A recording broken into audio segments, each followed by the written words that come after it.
and taken a certain amount from them, which is our definition that goes along with a stratified sample. You have these non-overlapping groups, and you go to each group and you pick some from all. So this would be stratified.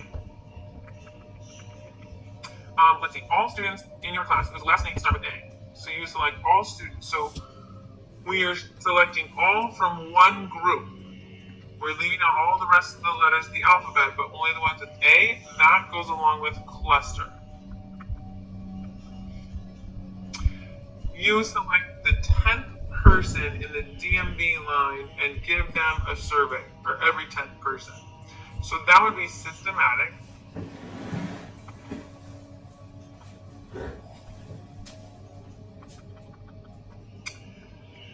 You randomly select 4 people in each department of your company. So again, you're going to the different departments and they're non-overlapping groups. So that would be a stratified sample again. You put every name into a hat and then you select 12 names at random. This is just a simple random sample or just a random sample. All right, so stratified, you go to non-overlapping groups and you take some from all of the groups, whereas in cluster, you have groups they could have overlap, because if you're just talking about all students in your class, there are students in your class, but then you're only taking the ones with that certain letter in their name. So you go to one group and you leave some of the other people out, or you leave the other groups out. All right, for the next step, we want to calculate the mean, median, mode, and the range.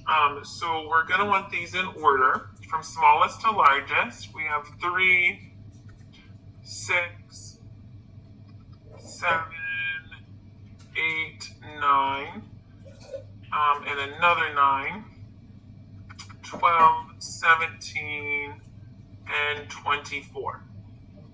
We have, for the mean, actually we don't need them in order, but it doesn't hurt to have them in order. For the mean, we just want to add them all up. So 3 plus 6 plus 7 plus 8 plus 9 plus 9 plus 12 plus 17 plus 24.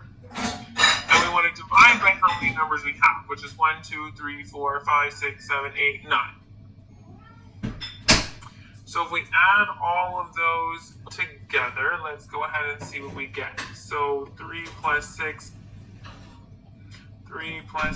plus 7 plus 8 plus 9 plus 9 plus 12 plus 17 plus 24 gets me to 95. And I want to divide by 9. That gives me a mean of 10.56. All right, for the median, we want them in order, and we want the number that is directly in the middle. If we have 9 values, then there should be 4 on either side. So putting a 9 directly in the middle to give me a median of 9.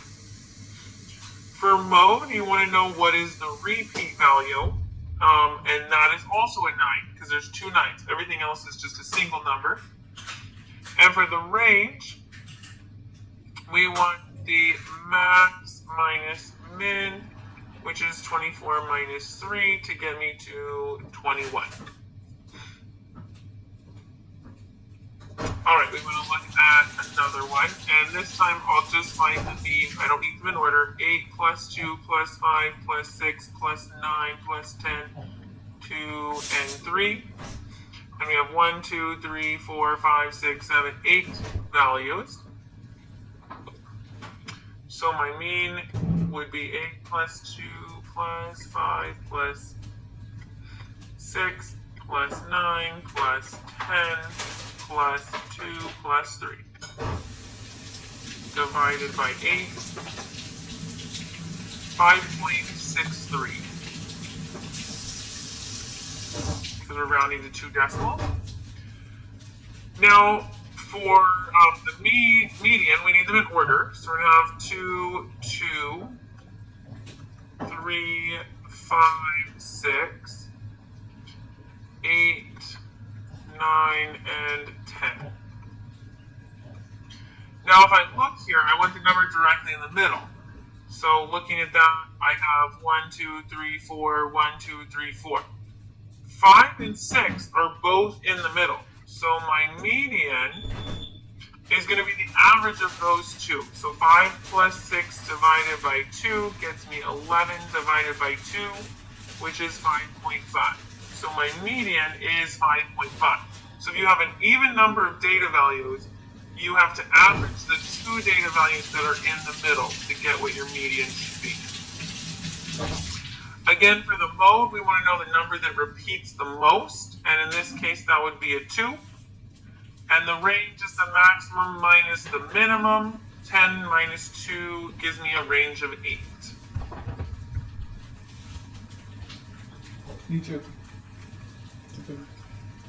All right, the last one we want to look at is calculating our semester's GPA, or this GPA for these courses. So I want to note that this is a 2, 3, 4, and 4. And we need the total of these. So we need to know the total amount of hours they spent with their grade. So 4 times 2 gets me 8. Then we have 4 times 3, which gives me 12. 3 times 4, which gives me 12. And 3 times 4, which gives me 12. And if I add all of those up, we have 36. I get 44, I believe. We'll double check that. So 12 plus 12 plus 12 plus 8. Yes, we get 44 hours. We also need to add up this column. So 4 plus 4, 8, 9, 10, 11, 12, 13, 14. We have 14 credits in total. And the GPA is going to be the 44 divided by the 14, which is 3.14. So this set of courses GPA would be 3.